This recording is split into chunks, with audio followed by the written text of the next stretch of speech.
Hello guys. आज हम लोग एक नया लेसन स्टार्ट करने वाले हैं मैथमेटिक्स का, जो कि है प्रोबेबिलिटी। आप लोगों ने कई बार प्रोबेबिलिटी वर्ड सुना भी होगा। आपके स्टडी पॉइंट ऑफ व्यू से नहीं बात कर रहा हूँ, डे टू डे लाइफ में आप लोगों ने प्रोबेबिलिटी बहुत बार वर्ड यूज़ किया है। आप बहुत बार बोलते हो कि यार ये चीज़ मोस्ट प्रोबेबली हो जाएंगी, वो चीज़ मोस्ट प्रोबेबली होंगी नहीं। आप ये वर्ड काफ़ी दफ़ा इस्तेमाल करते हो, या फिर आप लोगों ने ये वर्ड सुना तो होगा। अभी एक्चुअली प्रोबेबिलिटी क्या है, ये हम लोग अभी मैथमेटिक्स में देखेंगे कि क्या होता है प्रोबेबिलिटी, कैसे निकालते हैं प्रोबेबिलिटी। आप लोगों ने लोअर स्टैंडर्ड में मे बी प्रोबेबिलिटी निकाली होंगी, पढ़ी होंगी, बट अभी हम लोग ठीक से समझते हैं कि एक्चुअली प्रोबेबिलिटी क्या है। तो अभी स्टार्ट करने का भी हम लोग इस तरह से स्टार्ट करेंगे कि हम लोग पहले तो एक दो लेक्चर में पूरा बेसिक कवर कर डालेंगे प्रोबेबिलिटी का, उसके बाद में फिर हम लोग उसके ऊपर के क्वेश्चन सॉल्व करेंगे। ओके क्योंकि कई दफ़ा होता क्या है कि प्रोबेबिलिटी तो आसान होती है, बट जैसे मान लो प्रोबेबिलिटी जब भी आप पढ़ते हो तो प्लेइंग कार्ड्स, जो कार्ड्स होते हैं ना, पत्ते, ताश, वो आ जाते हैं क्वेश्चन में। बट बहुत सारे बच्चों को यही पता नहीं होता कि ताश में कितने पत्ते होते हैं। बहुत सारे बच्चों को यही पता नहीं होता कि सूट्स क्या होता है, डायमंड्स के पत्ते कितने होते हैं। ये छोटी छोटी बातें पता न होने के कारण आप लोग उस क्वेश्चन को सॉल्व नहीं कर पाते। ठीक है, हालांकि हम लोग ये पूरा सीख लेंगे। तो पहले हम लोग कुछ लेक्चर, 2-3 लेक्चर में बेसिक पूरा कवर कर ला लेंगे प्रोबेबिलिटी का।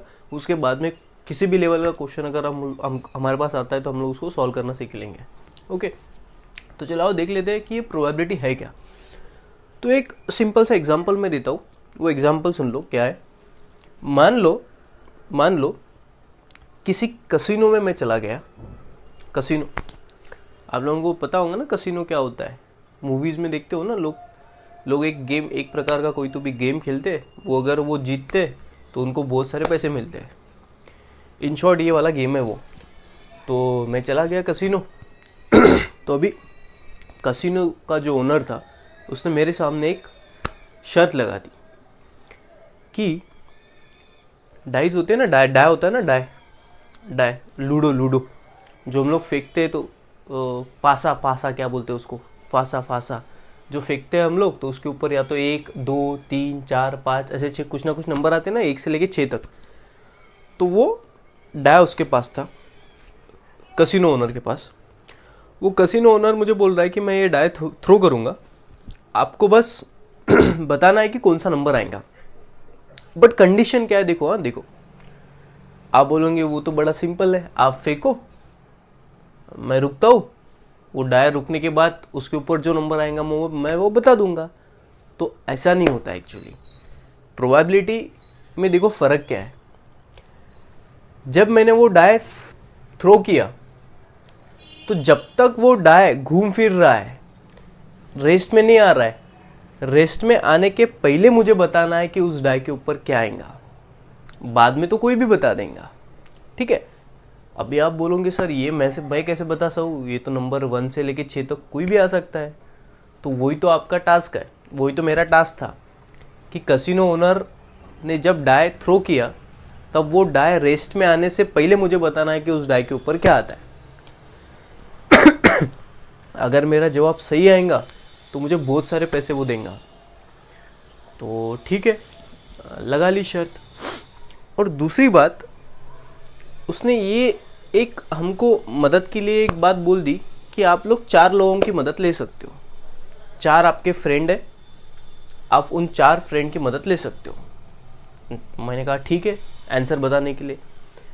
तो मेरे जो 4 फ्रेंड है, उस 4 फ्रेंड में एक है फिजिस्ट जिसको फिजिक्स अच्छी तरह से आता है। दूसरा है केमिस्ट जिसको केमिस्ट्री अच्छी तरह से आता है। तीसरा है बायोलॉजिस्ट जिसको बायोलॉजी ठीक तरह से आता है। और चौथा है मैथमेटिशियन जिसको मैथमेटिक्स ठीक तरह से आता है। ओके, ऐसे 4 मेरे फ्रेंड हैं। इन चारों में से मुझे किसकी तो भी हेल्प लेना है, क्योंकि मुझे अब पता ही नहीं ना डाय के ऊपर क्या आने वाला है। तो मैं क्या करता हूँ, जब कसिनो ओनर ने डाय थ्रो किया तो डाय तो घूम रहा है। अब रेस्ट में आने से पहले मुझे आंसर करना है। अभी डाई के ऊपर 1 आएगा या 2 आएगा या 3 आएगा या 4 आएगा या 5 आएगा या 6 आएगा, ये कैसे पता चले? तो मदद के लिए हमारे पास 4 दोस्त है। तो मैं क्या करता हूँ, ऐसी जब भी सिचुएशन हमारे पास आती है कि कोई भी चीज़ हमारे सामने हो रही है, अब उसके रिजल्ट जो है वो बहुत सारे हैं, बहुत सारे रिजल्ट हैं, बट हमको किसी उस सारे रिजल्ट में से कौन सा रिजल्ट आने वाला है ये पहले ही पता करना है। तो उस वाले केस में हम लोग उसको कैसे पता करें? तो वो चीज़ें समझने के लिए, वो चीज़ें निकालने के लिए, वो संभावना निकालने के लिए, वो चीज़ की संभावना निकालने के लिए हम लोग एक मैथमेटिक्स में सेपरेट एक इंडिविजुअल टॉपिक पढ़ते हैं जिसको बोलते हैं प्रोबेबिलिटी। इसीलिए मैं आंसर निकालने के लिए मैथमेटिशियन के पास चला जाऊंगा कि भाई मुझे इसका आंसर पहले ही पता करना है, तो इसकी संभावना कितनी होंगी, ये आंसर आएगा, इसकी संभावना कितनी होंगी। तो फिर मुझे मैथमेटिशियन ठीक तरह से बता पाएगा क्योंकि उसको प्रोबेबिलिटी का नॉलेज है। आर यू गेटिंग गाइस कि क्या होता है प्रोबेबिलिटी? तो इन शॉर्ट मुझे बताना ये है कि कोई भी अगर आप चीज़ कर रहे हो, वो चीज़ करने के बाद आपको एक से ज़्यादा आंसर मिल रहे हैं और उसमें से कोई एक आपको पहले ही प्रिडिक्ट करना है, तो उस प्रिडिक्शन का, उस आंसर का संभावना, वो आंसर कितना होगा, उसको हम लोग बोलते हैं प्रोबेबिलिटी, चांसेस, प्रोबेबिलिटी। ओके, ये हो गया एक एग्जांपल। दूसरा एग्जांपल, मान लो आप लोगों ने कॉइन टॉस कर दिया। अब आप सबको पता है कॉइन टॉस करने के बाद या तो हेड आता है या तो टेल आता है। ऐसा तो कभी होता नहीं ना, हेड भी आ जाएगा और टेल भी आ जाएगा, ये हम लोग मानते नहीं। कॉइन ऐसा सीधा गिरेगा ये तो हम लोग मानते नहीं ना, तो या तो हेड गिरेगा या तो टेल गिरेगा। अभी मुझे चेक करना है कि जब मैंने कॉइन टॉस किया तो हेड गिरने के कितने चांसेस है या तो फिर टेल गिरने के कितने चांसेस है। अब मान लो कॉइन मैंने ऊपर फेंक दिया, कॉइन टॉस किया, कॉइन नीचे गिरा, उसके ऊपर हेड आया और मैं आंसर बता रहा हूँ हाँ भाई हेड आ गया, तो ये तो कोई बात नहीं ना, ये तो सबको पता होगा। कॉइन गिरने के बाद जब वो रुकेगा तब तो सबके पास आंखें हैं ना, तो सभी आंसर बता सकते हैं। बट जब तक कॉइन हवा में है, आप लोगों ने फेंक दिया कॉइन, जब तक कॉइन हवा में है और जब तक वो नीचे नहीं जाता, रेस्ट में नहीं हो जाता, उसके पहले अगर आपको आंसर बताना है तब ये वाला चैप्टर स्टार्ट एग्जिस्ट करेगा, प्रोबेबिलिटी। हाँ, जब वो गिर गया, आपको दिख रहा है हेड है, आपको दिख रहा है टेल है, तो फिर ये लेसन कट हो जाएगा। तो प्रोबेबिलिटी तब तक होती है जब तक आपको आंसर पता नहीं। जब आंसर पता चल गया, दिख रहा है आपको, तब कहा कि प्रोबेबिलिटी, तब तो सब बताएंगे ना, हमको पहले प्रिडिक्ट करना है। जैसे बारिश आपके सामने हो रही है और आप बता रहे हो बारिश हो रही है, तो उसमें तो कोई नई बात नहीं ना। बट कल बारिश होंगी, इसकी संभावना कितनी है, चांसेस कितने हैं, ये बताना, that is a probability. Okay guys, तो ऐसे बहुत सारे एग्जांपल्स है, हम पूरे चैप्टर में देखने वाले हैं कि कैसे सिचुएशन पे हमको प्रोबेबिलिटी निकालना पड़ेगा और एक्चुअली प्रोबेबिलिटी निकालते कैसे। ठीक है गाइस, सो चलो हम लोग कुछ छोटे छोटे पैरामीटर सीख लेंगे बेसिक से, ताकि आपको प्रोबेबिलिटी ठीक से समझे। तो सबसे पहले ये वाले लेसन में हम लोग एक्सपेरिमेंट किसको बोलेंगे। अभी देखो, हाँ, बेसिकली जब भी एक्सपेरिमेंट ये नाम हमारे सामने आता है तो हमारे सामने लैब आ जाती है, कुछ इधर का केमिकल उधर डालना या तो फिर कुछ कोई चीज़ें करना, ये सब बातें आती है। ऑफ कोर्स ये भी ठीक है, बट प्रोबेबिलिटी ये लेसन में एक्सपेरिमेंट वर्ड हम किसको इस्तेमाल करेंगे कि कोई एक प्रोसीजर है जिसके कुछ वेल डिफाइंड आउटकम्स है। कोई एक प्रोसीजर है जिसके कुछ ना कुछ वेल डिफाइंड आउटकम है। जैसे मान लो कॉइन आपने टॉस किया, तो कॉइन टॉस करने के बाद जो रिजल्ट है वो क्या है, हेड और टेल, ये तो वेल डिफाइन है ना। अभी गाइस इसको मैं प्रोसीजर बोल देता हूँ। ये कॉइन टॉस करना एक प्रोसीजर है जिसके कुछ ना कुछ रिजल्ट है, हेड और टेल होंगे कुछ। तो ऐसी प्रोसीजर, जिस प्रोसीजर को आप 1000, 1200, 10,000 बार रिपीट करो बट उसके आउटकम वही आएंगे, उस वाले प्रोसीजर को हम लोग इस चैप्टर में एक्सपेरिमेंट बोल देंगे। एग्जाम्पल, मैंने एक बार कॉइन टॉस किया तो इसके रिजल्ट क्या क्या पॉसिबल है, हेड नहीं तो टेल। आपने दूसरे बार कॉइन टॉस किया, रिजल्ट क्या आएंगे, हेड नहीं तो टेल। अगर आप 1,00,000 बार कॉइन टॉस करोगे तो रिजल्ट हेड और टेल ही आएंगे ना। ऐसा है कि आपने कॉइन टॉस कर दिया तीसरे चौथे टाइम तो रिजल्ट आपको 1-2 मिल रहे हैं, ऐसा तो कुछ नहीं ना, हेड और टेल ही मिलेंगे ना। तो ऐसे एक्सपेरिमेंट ऐसे एक्सपेरिमेंट ही हमें इस चैप्टर में सीखना है कि ऐसे एक्सपेरिमेंट जिनको आप 1000 बार रिपीट करो बट उसके जो आउटकम्स है वो वही रहेंगे, वेल डिफाइंड, जितने कितने भी है, तो उसको हम लोग बोलते हैं एक्सपेरिमेंट। ठीक है, सो हम लोगों ने लिख दिया कि a procedure which have well defined set of possible outcome even after infinite repetition. ठीक, उसके बाद में अगर उस वाले एक्सपेरिमेंट को जो आप लोगों ने अभी किया, अगर इस एक्सपेरिमेंट का एक ही आउटकम होगा तो उस एक्सपेरिमेंट को हम लोग नाम देते हैं डिटर्मिनिस्टिक। बट अगर उस एक्सपेरिमेंट के एक से ज्यादा आउटकम होते हैं तो उस एक्सपेरिमेंट को हम लोग बोलेंगे रैंडम एक्सपेरिमेंट। तो एक्सपेरिमेंट के भी यहाँ पे दो कैटेगरी गिरते हैं, एक डिटर्मिनिस्टिक होता है एक्सपेरिमेंट और एक रैंडम एक्सपेरिमेंट होता है। डिटर्मिनिस्टिक एक्सपेरिमेंट किसको हम बोलेंगे? जिसका एक ही आउटकम है, बस एक ही आउटकम है। मान लो जो आपका सिक्का होता है ना, सिक्का कॉइन, उसके ऊपर बस हेड ही है, टेल मिटा दिया, इनफैक्ट टेल है ही नहीं, या तो फिर आगे भी हेड है पीछे भी हेड है, एक ही है। तो आप लोगों ने कॉइन टॉस किया, गिरेगा तो हेड ही ना, क्योंकि एक ही आउटकम है हेड। ऐसा पॉसिबल नहीं होता बट मैं एग्जांपल के लिए बोल रहा हूँ। तो ऐसे बहुत सारे एक्सपेरिमेंट है जिसका एक ही आउटकम होता है, बस एक ही आउटकम, एक ही रिजल्ट। बात समझ में आ रही ना? तो उस वाले एक्सपेरिमेंट को हम लोग बोलेंगे डिटर्मिनिस्टिक, बट जिसके एक से ज़्यादा आउटकम है उसको हम लोग बोलेंगे random.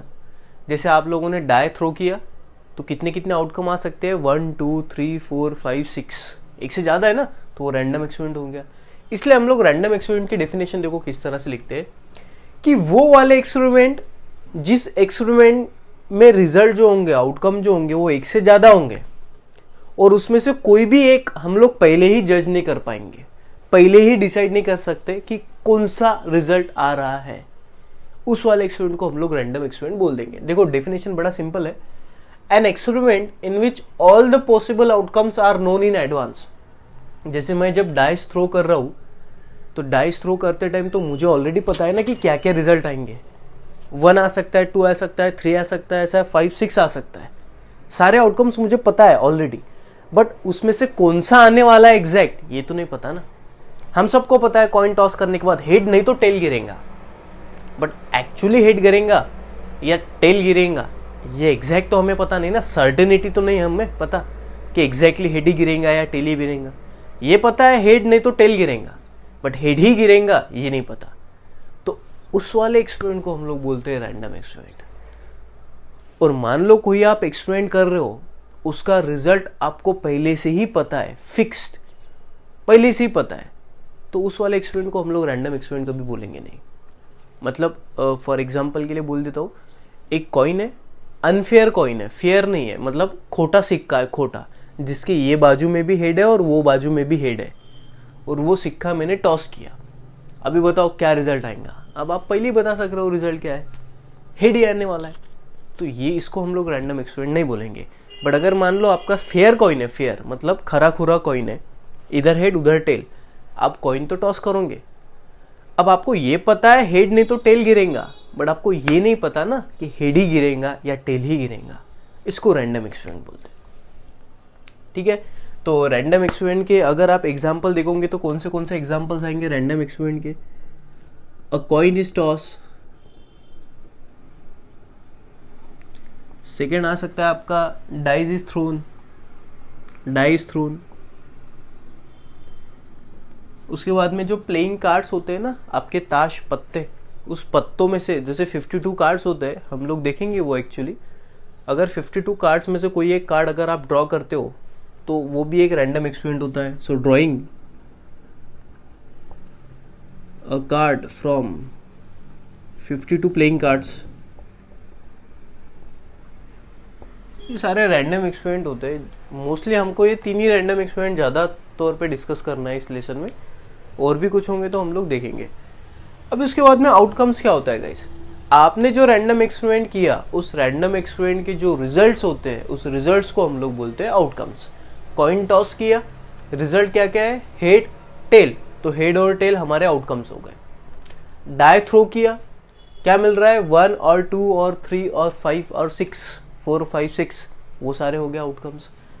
So results of random experiments is called outcomes. Okay fine. उसके बाद में सैंपल स्पेस क्या होता है? सैंपल स्पेस क्या होता है गाइस? मान लो आप लोगों ने कोई रैंडम एक्सपेरिमेंट किया। अब रैंडम एक्सपेरिमेंट आपने तो रैंडम एक्सपेरिमेंट किया। अब रैंडम एक्सपेरिमेंट करने के बाद उसके क्या क्या रिजल्ट आ सकते हैं, ये सारे रिजल्ट मैं उठाऊंगा, उनका एक सेट बनाऊंगा, उस सेट को हम लोग बोल देंगे सैंपल स्पेस। हम लोग एग्जाम्पल भी देखेंगे, don't worry.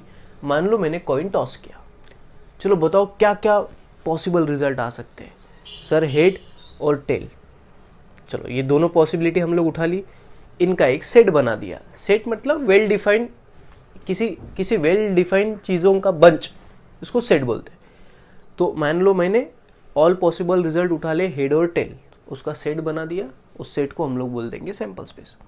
So set of all possible outcome, कोई छूटना नहीं चाहिए, सारे पॉसिबल आउटकम लेना, कोई छूटेगा नहीं। मतलब डाई थ्रो किया, क्या क्या आ सकता है, 1 2 3 4 5 6, इसके अलावा कोई पॉसिबिलिटी नहीं। तो सारी पॉसिबिलिटी उठा लो, एक सेट बना दो, उसको बोल दो सैंपल स्पेस। ठीक है, हम लोगों ने कुछ एग्जाम्पल डिस्कस किए जिसमें रैंडम एक्सपेरिमेंट लिए हम लोगों ने, उनके सैंपल स्पेस भी डिस्कस किए, और सैंपल स्पेस में कितने कितने बेसिकली एलिमेंट है उसको नंबर ऑफ सैंपल स्पेस भी बोल देंगे, वो समझ जाएंगे आपको, डोंट वरी। जैसे मान लो अ कॉइन इज टॉस, एक कॉइन टॉस किया, क्या क्या रिजल्ट आ सकते हैं, हेड और टेल। मैंने इसका सेट बना के बोल दिया कि भाई इस वाले रैंडम एक्सपेरिमेंट का ये वाला सैंपल स्पेस है। और बताओ एलिमेंट कितने, 1 2, इसलिए नंबर ऑफ सैंपल स्पेस कितने होंगे, 2। ऐसे लिख आप लोगों ने मान लो 2 कॉइन टॉस किए, 2 कॉइन टॉस किए। अब जब आप 2 कॉइन टॉस कर रहे हो तो कौन सी पॉसिबिलिटी आ सकती है, देखो इसके ऊपर भी हेड आएगा, इसके ऊपर भी हेड आएगा, ये पहली पॉसिबिलिटी।